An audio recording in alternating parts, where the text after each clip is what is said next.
यह आयोजन दुनिया का सबसे बड़ा आयोजन कैसे बन चुका है? दुनिया के जो सबसे बड़े आयोजन है, जिसमें जर्मनी का अक्टूबर फेस्ट, इसमें 72 लाख पर्यटक आते हैं। रियो कार्निवल ब्राजील का है, इसमें 70 लाख पर्यटक आते हैं। और हज मक्का में 25 लाख श्रद्धालु पहुंचते हैं। ये कुल दुनिया की आयोजन की स्थिति है। और अकेले महाकुंभ अभी 1 सप्ताह बाकी है, 56 करोड़ की सीमा लांघ चुका है। महोदय, भारत और चीन के अलावा दुनिया में किसी भी देश की आबादी इससे ज्यादा नहीं है। यूरोपीय संघ की जो आबादी है वह कुल है 44 करोड़ 90 लाख। महाकुंभ में उससे भी ज्यादा लोग पहुंच चुके हैं। संयुक्त राज्य अमेरिका की आबादी है 34 करोड़ 66 लाख। उससे ज्यादा लोग महाकुंभ में आ चुके हैं। पाकिस्तान, बांग्लादेश, इनकी टोटल आबादी को भी जोड़ देंगे, उससे भी ज्यादा हमारे महाकुंभ में लोग आ चुके हैं। अकेले प्रयागराज उसको अपने साथ जोड़ रहा है। और इसलिए मैं आज के इस अवसर पर अपने विपक्ष के मित्रों से कहना चाहूंगा, आप इसके लिए सदन में मुद्दा उठा सकते हैं, हमें कोई आपत्ति नहीं, हम रोक भी नहीं सकते, लेकिन शब्दों की मर्यादा का ध्यान जरूर रखें जब आप सोशल मीडिया में या मीडिया में कोई वक्तव्य देते हैं।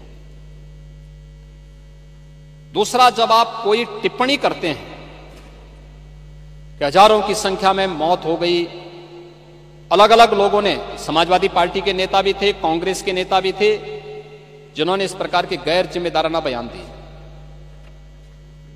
हमें उन तथ्यों को देखना चाहिए जो मैं कह रहा हूं कि डिजिटल कुंभ, जिनको आप मृतक बता रहे हैं, जिसमें एक प्रयागराज के महोदय, एक प्रयागराज के ही सज्जन है,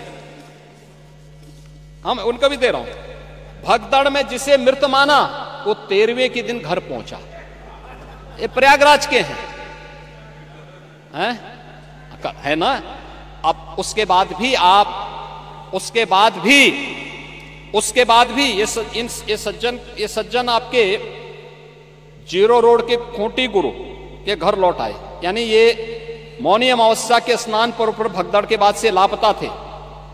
हादसे में लापता खूंटी गुरु को मृत मानकर उनकी 13वीं की तैयारी हो चली थी। शाम को भोज के लिए मोहल्ले में तैयारी चल रही थी कि तभी तक वो ई रिक्शा से उतरे और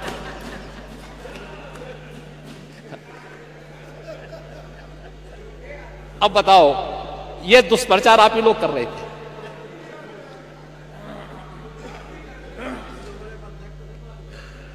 आप देखिए कि खूंटी गुरु कई दिनों से घर नहीं लौटे थे और 13वीं में 13 ब्राह्मणों को भोज कराने की तैयारी हो रही थी।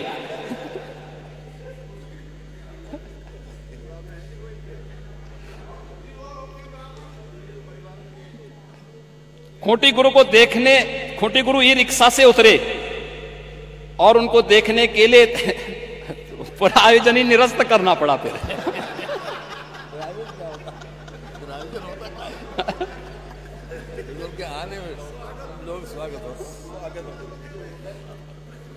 तो मैं आप सबसे कहना चाहूंगा, ये 20,000 लोग हैं तो नहीं भाई, अब वहां आप जैसे महापुरुष कुछ रहे होंगे, वहां कैमरा लेकर खड़े रहे होंगे देखने के लिए कि अब इसके बाद लोगों के कमेंट लेंगे, लोगों से बुलवाएंगे कि देखिए साहब सरकार कोई व्यवस्था नहीं कर पाई, हो गया। और तब तक वे स्वयं ही प्रत्यक्ष रूप से मूर्त रूप में प्रकट हो गए। उन्होंने कहा बे ये नमूनों पे विश्वास मत करो, ये झूठ के सौदागर हैं।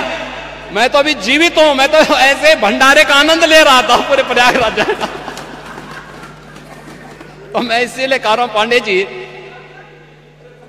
मैं इसीलिए कह रहा हूं महाकुंभ में कोई भूखो नहीं रह सकता।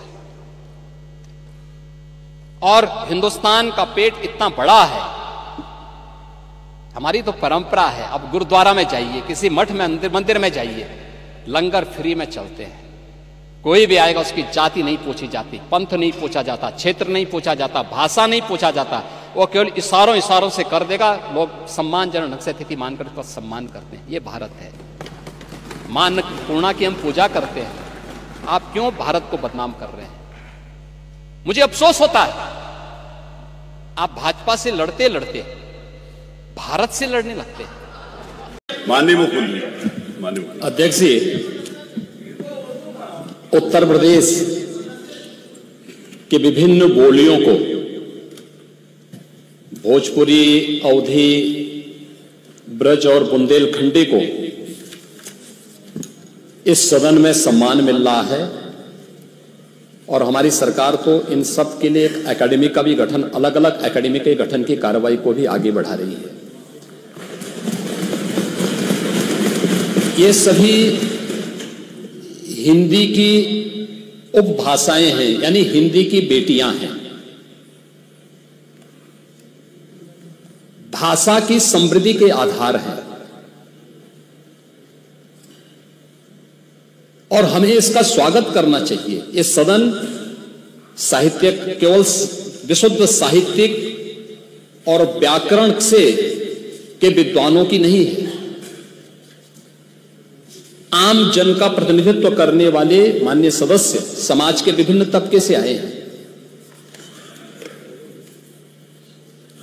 अंतिम पायदान पर बैठे हुए व्यक्ति की आवाज को भी इस सदन में मुखरता मिले,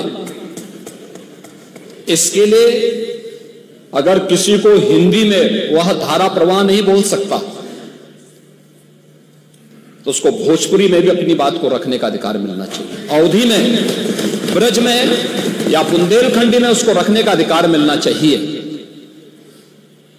ये कौन सी बात हो गई कि भोजपुरी में ना बोले, अवधी में ना बोले, इसका विरोध अंग्रेजी का, बुंदेलखंडी में ना बोले और उर्दू की आप वकालत कर रहे हैं? ये बड़ी विचित्र बात है।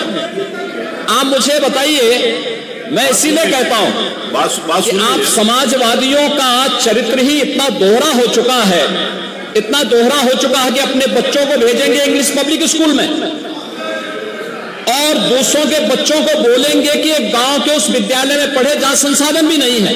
ये दोहरा आचरण और जाकी रही भावना जैसी प्रभु मोररी देखी दिन तैसी, यह तो आचरण आप लोगों का है। इसीलिए आपने कल भी भोजपुरी का विरोध किया, अवधी का विरोध किया, बुंदेलखंडी का विरोध किया और आप लोग अपने दैनिक जागरण में, दैनिक जीवन में इस प्रकार के आचरण के आदी हो चुके हैं। और इसलिए अध्यक्ष जी, इसका अभिनंदन हम लोग करते हैं और इन बोलियों को सम्मान मिलना चाहिए। इनके संरक्षण के लिए ही हमारी सरकार भोजपुरी एकेडमी का गठन कर रही है, अवधी एकेडमी का गठन कर रही है संत तुलसीदास जी के नाम पर। इसी के आधार पर ब्रज भाषा इतनी समृद्ध भाषा है।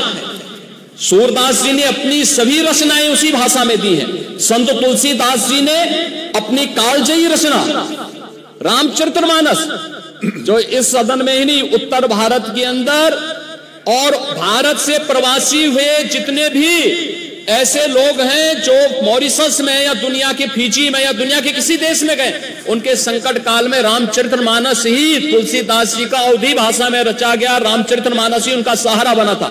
और आज जब उसको सम्मान मिल रहा है तो आप उसका विरोध कर रहे हैं। बड़ी विचित्र सी स्थिति है। आप हर अच्छे कार्य का समाज, आज के यही ढोंग है आप लोगों का, यही ढोंग है। हर अच्छे कार्य का आप विरोध करेंगे, हर अच्छे कार्य का आप विरोध करेंगे। हर अच्छा कार्य जो प्रदेश के हित में है, देश के हित में है, आप उसका विरोध करेंगे। और मुझे लगता है इस प्रकार के विरोध की निंदा होनी चाहिए और हम इसका समर्थन करते हैं जो उत्तर प्रदेश की बोलियों को सम्मान मिल रहा है। मैं आपका धन्यवाद करूंगा और विधानसभा सचिवालय को इस बात के लिए धन्यवाद दूंगा। कल हम लोगों ने यहाँ पे इसका शुभारंभ किया, समाजवादी पार्टी ने उसका विरोध किया है और मुझे लगता है कि प्रोसीडिंग का हिस्सा होना चाहिए। इनको समाज के सामने एक्सपोज करना चाहिए। अपने बच्चों को ये लोग पढ़ाएंगे इंग्लिश स्कूलों में और दूसरे के बच्चे के लिए अगर वो सुविधा सरकार देना चाहते हो, कहते नहीं उर्दू पढ़ाओ इसको, यानी उसको मौलवी बनाना चाहते हैं, कठबुल्ला पर जोड़ते इसको ले जाना चाहते हैं। ये नहीं चल सकता। उर्दू भी इस प्रदेश की बोली है।